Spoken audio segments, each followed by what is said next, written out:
Hi, I'm David Busch. Welcome to Busch History. I'm presenting a series of videos about the different administrations in American history. And today we're going to take a look at Warren G. Harding. If you would like more information than you see in this video, you can go to www.buschhistory.net and you can get much more detail about what is basically an overview of the Harding presidency. So let's take a look. There's Warren G. Harding right there, 29th President of the United States. His Vice President was Calvin Coolidge. He was a Republican. Term of office 1921 to 1923. That should tell you something right there. Didn't even finish out one term.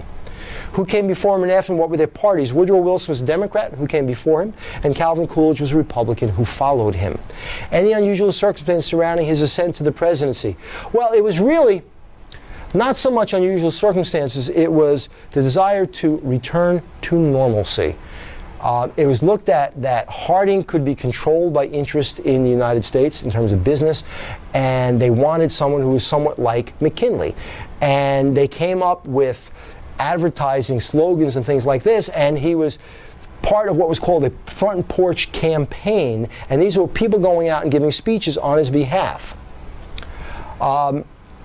It's interesting because the Democrats fielded this guy James Cox, and his running mate was Franklin Roosevelt. Harding had 404 electoral votes, Cox had 127.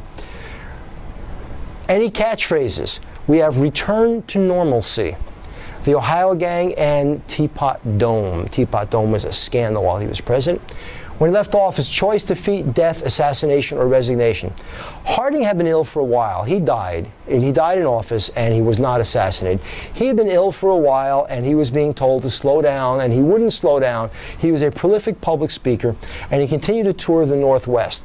But suddenly, on August 2nd, 1923, he was talking to his wife, and he just keeled over and died right in the middle of the sentence. And that was the end of Warren G. Harding. And the interesting part about it is Florence Harding would not allow an autopsy. Some people said she poisoned him.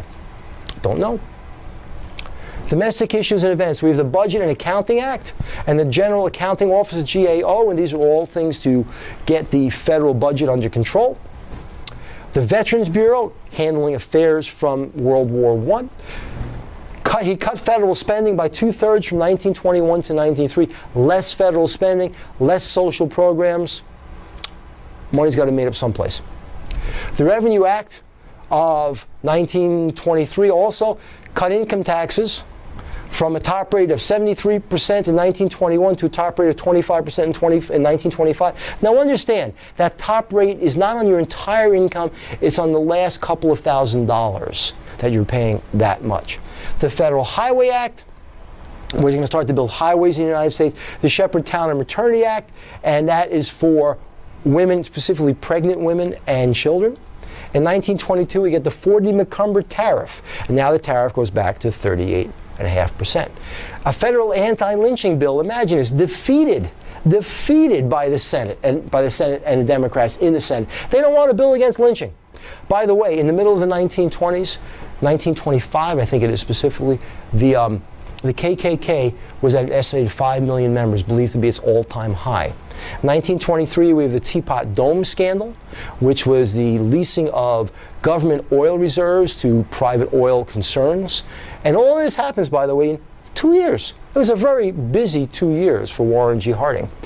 Because we do not ratify the Treaty of Versailles, we end up signing separate treaties with Germany, Austria, and Hungary in 1921, and we also have the Washington Naval Conference in 1921, which is just what it sounds like. It's debating the role of navies in world politics. For now, I'm David Busch, that's Warren G. Harding, and I will see you again. Have a good day.